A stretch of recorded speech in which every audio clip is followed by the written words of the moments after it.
ஆச்சரியமான ஆடி மாசத்துல பூர்வபல்குனிங்கிற நட்சத்திரத்துல சுக்ல பஞ்சமியில செவ்வாய்க்கிழமை தாயாருடைய அவதாரமா.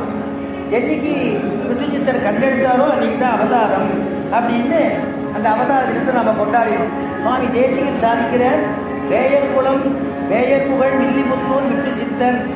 வேயர் புகழ் வேயருடையதான வேயர்னா பிராமணோத்தமால் புகழ்லாம் சிறந்துதான். ஏன்னா விட்டுச்சித்தருங்கிறது பூர்வசிகர் சோழியாள்னு சொல்றது. அவருடைய வம்சத்துல இந்த ஆண்டாள் அவதரிச்சுட்டதுனால அவ குலப்பெருமை ஓங்கித்தான். வேயர் புகழ் வில்லிபுத்தூர், வில்லிபுத்தூர் மேன்மை அடைஞ்சுதான், ஸ்ரீவில்லிபுத்தூர்னு ஆச்சு இல்லையா? அதனால வேயர் புகழ் வில்லிபுத்தூர் அப்படி எல்லாமே பெருமையை அடைஞ்சது யாருனாலுன்னா ஆண்டாள் அவதாரம் பண்ணத்தினால.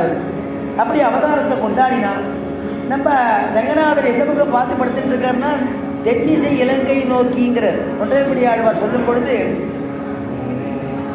திசை முடியை வைத்து குணதிசை பாதம் நீட்டி,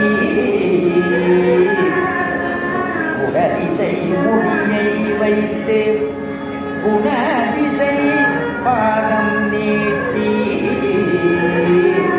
வடதிசை பின்பு காட்டி தென்திசை இலங்கை நோக்கி.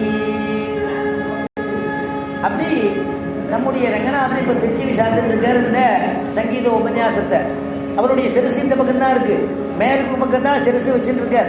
அவருடைய திருவடி எங்க இருக்குன்னா கீழே இருக்கு, கிழக்கு பக்கம் இருக்கு. அவருடைய திருமுக மண்டலம் முன்பக்கம் எங்க இருக்குன்னா தெற்கு நோக்கி இருக்கு.